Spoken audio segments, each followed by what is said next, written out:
Hey guys, what's happening? It is Jake Dodd, and this is week 2 on running on ROT2011, and I am definitely, most assuredly, running on T right now.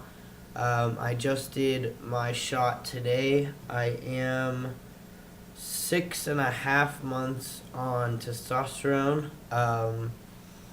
So that's exciting. I just switched to a new brand of tea today, and it feels good so far. And the week's topic is how you realized you were trans and something. So I'm going to talk about sort of the way that I came to understand my trans identity and what I did about it. But y'all are gonna smoke with me.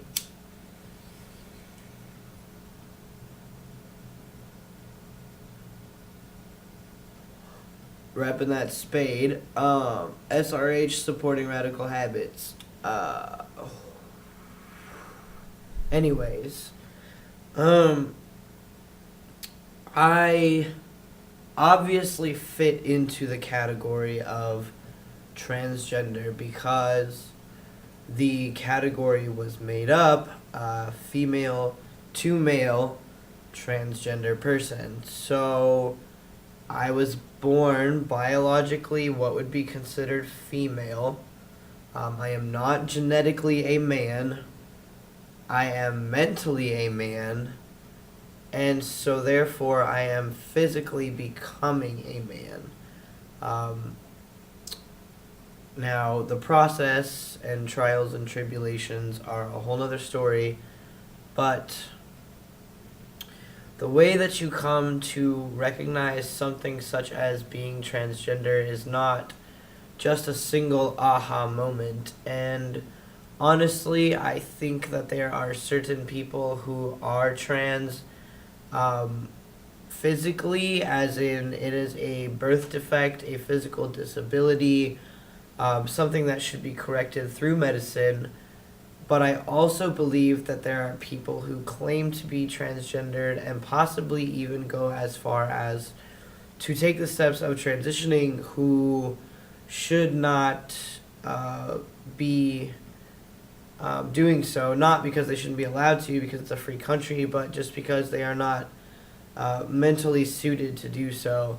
That's why I definitely strongly believe in the Harry Benjamin standards of care, in the sense that it recommends 3 months of mental health counseling to determine whether or not you have gender identity diagnosis, or to rule out things like borderline personality, bipolar disorder, and things that might make your personality less than concrete. So therefore, if you fluctuate a lot, it could be a danger to yourself to try to transition because you would be used to living one way, and then the stress of living another way might be too difficult for you. And of course, this was a concern of mine, but at the same time, I never really fit into the world as a female. I don't look female to myself anymore.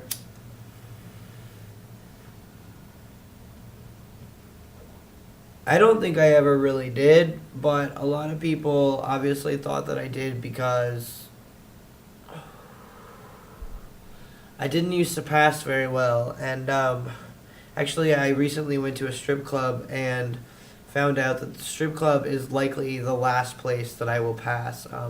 That's at a straight male strip club, though. At the gay male strip club, pretty sure I passed to everyone, but I might have had a question about one of the dancers.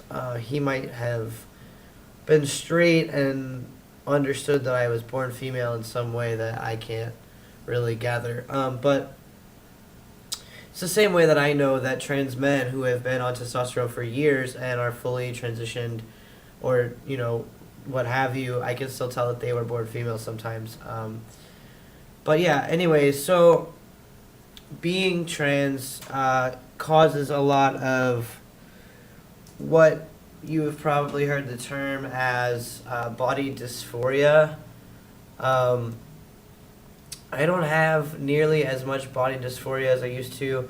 Testosterone has helped that a lot. I feel like I've grown a little bit taller. Even if I haven't, the feeling taller makes me more confident. My muscles have obviously gotten bigger. I mean, you can't really tell, but there's a little something there, and I plan on starting to work out again soon. So that's cool. My forearms are nice and strong. I'm actually a licensed massage therapist, so I work a lot with my hands. I have a lot of muscle built up in those areas. I'm also a poi spinner, so I do a little bit of kind of crazy shit with poi. I used to freehand, so it's hard to get out of the old habits and into the ways of poi. I would actually really, really like a tutor, some lessons on that. That'd be cool. But that all goes back to how you feel about your body. Being in massage school, you have to get undressed behind a curtain, obviously, so people aren't watching you take your clothes off, but then you're laying on a massage table with a sheet over you, and that's it. So the thinness of the sheet makes you really be aware of the fact that you're not covered up, you know. So you start to think about like your body parts that people can see, and like I understood that I didn't have a bulge there when I laid down, so people would obviously know instantly that I'm not male genetically, and also that I have these tumors, these birth defects on my chest. So they are lumpy and they make it look disgusting. Also, it's very uncomfortable, and then you have to worry about the draping process, which is where the therapist folds and moves your sheet however they need to work. And for females, you have to tuck it under the armpits above, the cleavage line or whatever. For males, it's all the way the hell down the waist, really, really close to, your junk.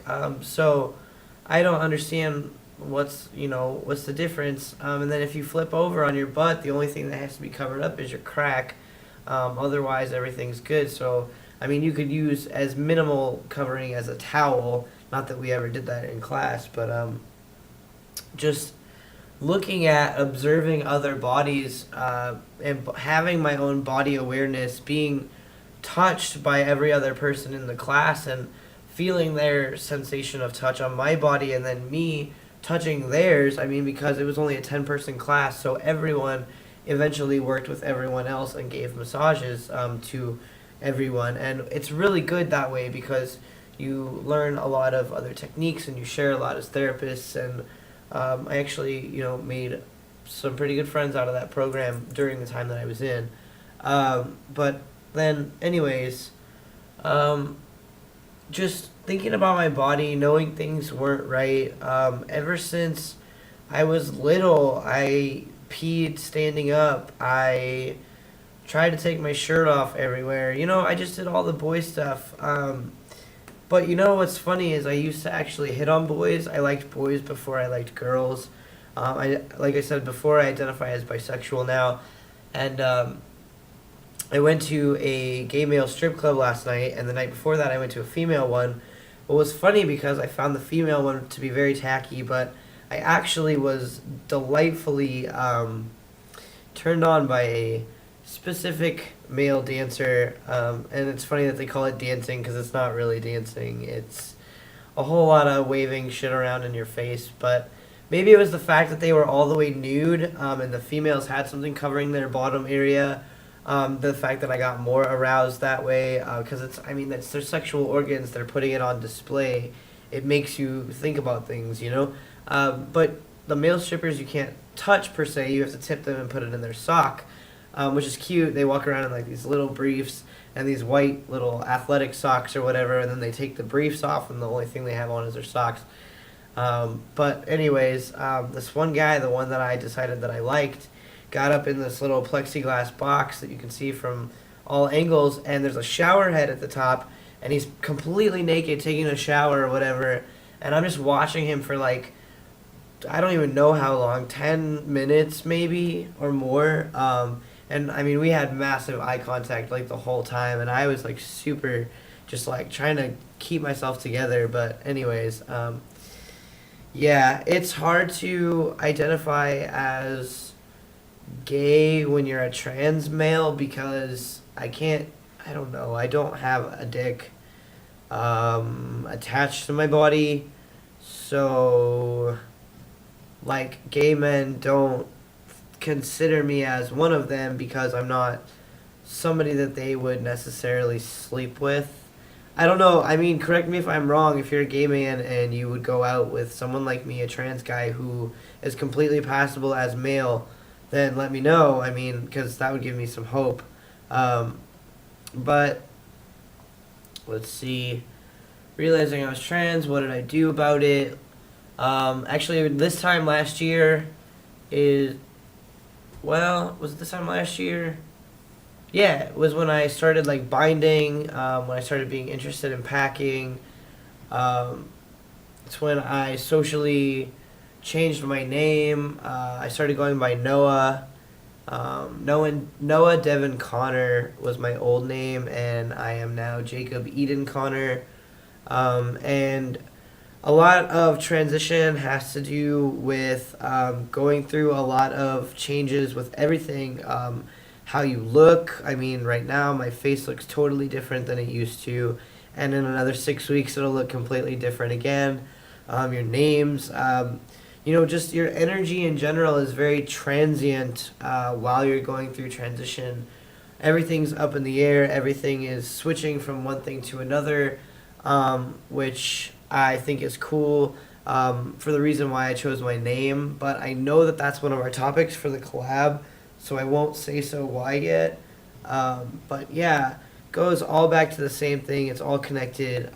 So I am transgender. I am bisexual. I am therefore 2 letters out of the acronym LGBT. I know that I fit in, and nobody can tell me otherwise. I know exactly who I am. I am very, very happy where I'm at in my transition. If only I could make enough money, save up really quickly for top surgery. I would like to try to get it in the next 6 months. I think that would do a lot for my body confidence. I would be able to walk around without a shirt on. It would give me way more motivation to work out. Because what's the point of exercising when you can't show anything off? But anyways, this has been my week 2. I don't want to talk for too long. It's probably already been too long. But anyways, I am a little bit high, and I hope you all are having a great day. I will see you next week. Alright, peace, and sorry my video was late. Check out my personal channel, comment, subscribe, and like it, so that way it'll get perpetuated throughout all your social networks too. Alright, peace.